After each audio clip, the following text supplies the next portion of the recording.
चलो अब सुनिए ध्यान। आज का टॉपिक क्या है? विलयन की सांद्रता। ये होता क्या है, सुनो ध्यान।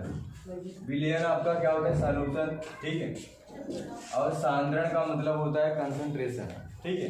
तो कंसंट्रेशन ऑफ सॉल्यूशन आपको पढ़ना है, ठीक। अब इसकी परिभाषा देखते हैं क्या होगा। कोई भी विलयन रहेगा उसका ताप आप स्थिर करेंगे, ठीक है। उसके विलायक में जो आप विलय की मात्रा मिलाते हो, ये जो आपका विलायक है उसमें जो आप विलय की मात्रा आप मिलाते हो उसी को हम क्या कहते हैं? विलयन की सांद्रता।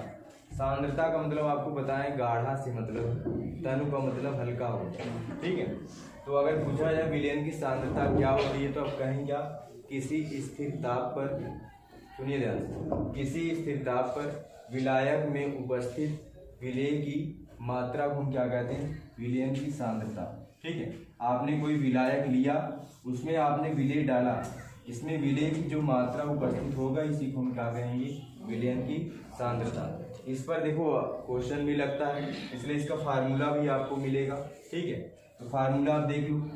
अगर पूछा जाए कि विलयन की सांद्रता क्या होती है, विलयन की सांद्रता, तो आप श्योर है इसका फार्मूला बनेगा क्या? ऊपर आप लिखेंगे क्या?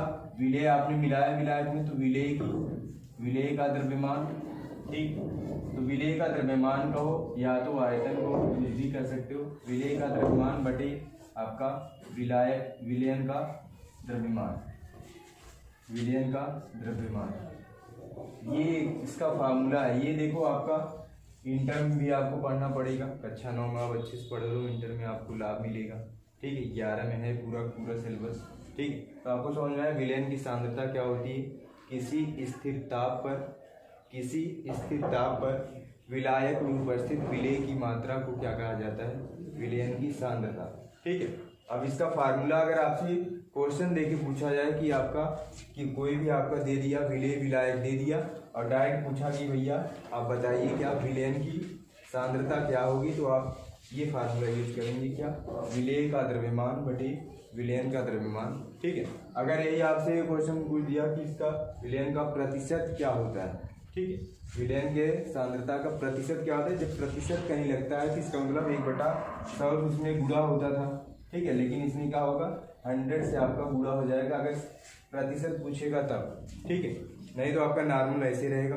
अगर क्वेश्चन में सिर्फ विलयन का सांद्रण पूछा तो ये फार्मूला यूज करेंगे। अगर प्रतिशतता पूछ दिया तो आप श्योर है 100 से आप गुणा कर देंगे, ठीक है। ये दोनों क्वेश्चन आपने पूछेगा। और एक बात हमेशा याद रखना, विलयन का द्रव्यमान दिया है या विलायक का विलयन का द्रव्यमान दिया है या विलय का द्रव्यमान दिया है, वही उसका मतलब एक जैसा, चाहे आयतन इसमें दे दे चाहे आपका द्रव्यमान दे दे, दोनों का मतलब सेम आपका क्वेश्चन के अनुसार आपको मिलेगा, ठीक है। इतना मैटर आपको क्लियर है ना? ठीक, विलयन का सांद्रण हो गया और इसका फार्मूला हो गया। आगे चलते हैं। देखो अगला टॉपिक आपको मिलेगा निलंबन, ठीक है। निलंबन को अंग्रेजी में सस्पेंशन कहा जाता है, ठीक है। निलंबन को क्या कहते हैं? सस्पेंशन के नाम से जाना जाता है, ठीक है। सस्पेंशन कहते हैं। अब कभी आप नाम सुने होंगे गांव की भाषा में, कोई किसी की नौकरी जाती तो कहते हैं निलंबित हो गए या तो सस्पेंड हो गए, ठीक। उसी के नाम से इसको याद रखना। निलंबन का मतलब हुआ क्या? सस्पेंशन, ठीक है। ये भी एक प्रकार का क्या है? विलयन है, ठीक है।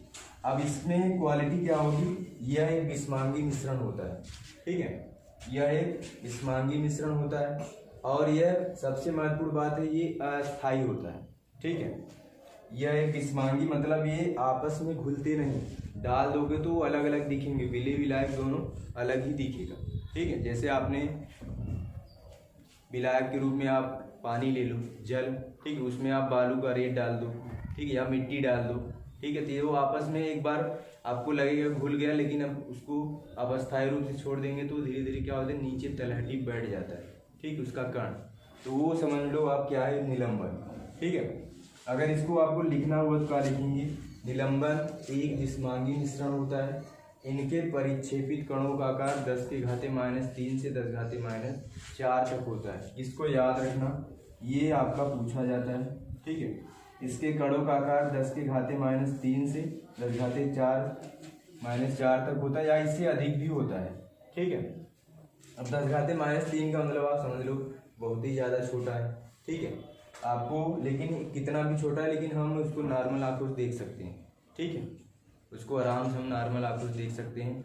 अब देखो, आप बालू मिलाओ, ठीक है, जल में, या मिट्टी मिलाओ, ठीक है, नदी का पानी आप लो ग्लास में लेकर आप रख दो कहीं, ठीक है, कुछ देर बाद देखेंगे तो उसका कण जो है नीचे बैठ जाएगा। तो अगर पेपर में पूछा नदी का पानी आपका क्या है, निलंबन है, ठीक है, तो श्योर है निलंबन होगा, क्योंकि नदी का पानी आप लेकर गिलास में रख दो तो श्योर रूप से आपको स्पष्ट रूप से दिखेगा, नीचे उसका कण बैठ जाएगा, ऊपर का पानी आपको साफ दिखेगा। कभी कभी नल का पानी में भी बालू मिला हुआ आता है, तो आप आधा घंटा उसको रख देते हैं तो वो नीचे बैठ जाता है।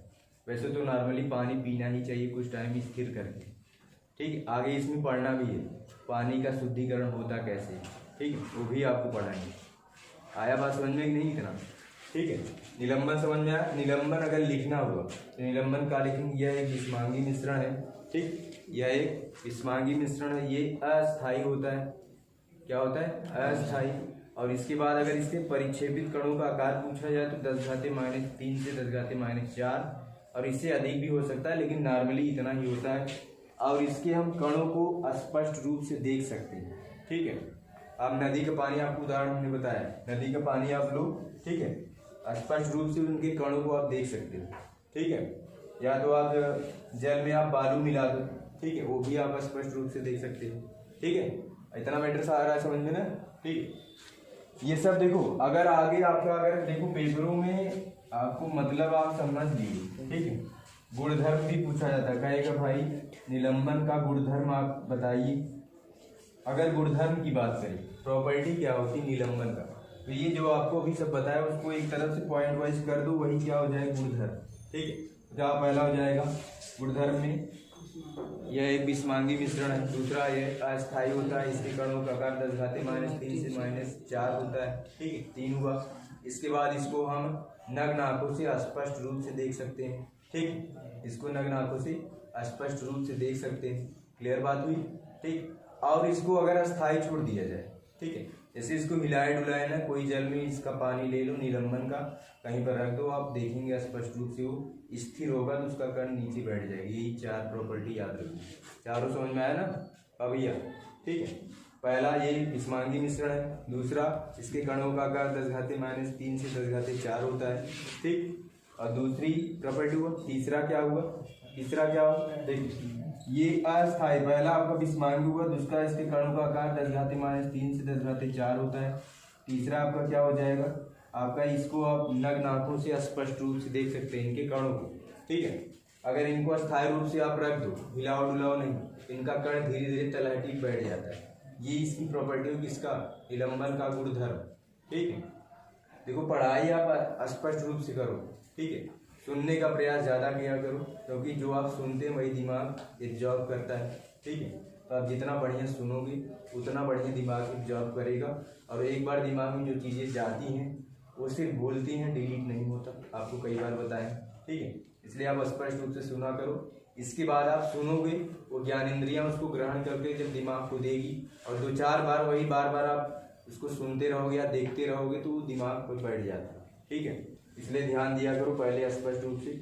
अब आप छोटे बच्चे नहीं हो कि भैया आपको होमवर्क दिया जाए, होमवर्क लो, इसके बाद आप घर पर जाकर उसको लिखो, ऐसा नहीं करना। ध्यान से सुना करो, घर पर जाकर थोड़ा सा चिंतन करने का प्रयास किया करो कि मतलब आपको क्लास में पढ़ाया क्या क्या गया था, ठीक है। अगर पूरा का पूरा याद हो गया तब तो वहीं पर आप दोहरा लिए, किताब कापी उठाने की जरूरत नहीं। लेकिन आपको स्पष्ट रूप से पूरा नहीं याद हो रहा है तो आप फेयर उठाओ या किताब उठाओ, ठीक, कहीं से मैटर आप देखो उसको दोहराओ, ठीक है। फिर इसके बाद मन से लिखने की कोशिश करो। बेस्ट तरीका है पढ़ने का यही, जितना अच्छे से आप दोहरा कर लिख लिए अपने मन से, वो सबसे बेस्ट साधन है, ठीक है। क्योंकि आपको पता है शिक्षा एक ऐसा माध्यम है जो आपका सर्वांगीण विकास करता है पूरा का पूरा। किताबी ज्ञान तो ये आपका ज्ञान के स्तर को, बुद्धि विवेक को बढ़ाता है, सोचने की प्रोबेबिलिटी बढ़ाता है, ठीक है। लेकिन आपका हर क्षेत्र में आपका विकास होना चाहिए, अच्छे बोलने का तरीका आपके पास होना चाहिए, ठीक है। हर क्षेत्र में आपका विकास हो, इसी को तो हम शिक्षा कहते हैं, ठीक। स्पष्ट है ना। पहला क्या हुआ, विलयन का सांद्रण, ठीक। दूसरा क्या हुआ, विलयन का, पहला होगा सांद्रण, दूसरा आपने पढ़ा क्या, निलंबन, ठीक है। इसके बाद आकर पेपर में पूछा जाता है निलंबन का गुणधर्म क्या लिखे, तो आपको 4 प्रॉपर्टी हमने बता दी है, उसको आप लिखेंगे। निलंबन की परिभाषा पूछा तो आप डायरेक्टली लिखेंगे। छोटा में अगर लिखना चाहें छोटा में, अगर जैसे 1 नंबर पूछ दिया छोटा आपको लिखना है तो आप श्योर लिखेंगे क्या, जिस ऐसे विलयन जिसके कणों का आकार 10⁻³ से 10⁻⁴ होता है उसको हम क्या कहते हैं, निलंबन कहते हैं। ठीक है, ये विषमांगी मिश्रण होता है, आपस में मतलब घुलते नहीं। ठीक, क्लियर हुआ, स्पष्ट है ना, इतना मैटर आपको क्लियर हुआ। अब आगे चलते हैं। ठीक है, आगे क्या होगा, कोलाइड आपको पढ़ना है, कोलाइडी विलयन जिसको कहते हैं, कोलाइडी विलयन। ये भी उसी के जैसा है, बस इसमें क्वालिटी क्या है, ये आपका जो होता है, ठीक है, ये एकदम वैसा ही निलंबन जैसा, बस इसमें क्वालिटी, ये भी विषमांगी मिश्रण है। ठीक है, ये आपका विषमांगी मिश्रण है, लेकिन इसके कणों का आकार जो होता है 10⁻5 से, ठीक है, 10⁻5 से आपका 10⁻7 तक भी हो सकता है। ठीक है, और छोटा होता है, मतलब आप कहने का मतलब, ठीक है, लेकिन इनके कणों के आकार, कणों को हम नग्न आंखों से नहीं देख सकते। ठीक है, लेकिन इनमें भी प्रॉपर्टी होती है, इनको भी आप खुला छोड़ दो, अस्थायी रूप से ग्लास में लेकर रख दो, इनके भी कण नीचे बैठते हैं, लेकिन इतने छोटे वजह होने की वजह से हमको नग्न आंखों से नहीं दिखता, उसके लिए हमको यंत्र चाहिए, तब आपको दिखेगा इसका कण। लेकिन निलंबन में क्या था, उसको आप देख सकते हैं वैसे भी। ठीक है, जैसे आप उदाहरण लो, गोद आपने देखा होगा, गोद जिसके कोई चीज़ चिपकाया जाता है।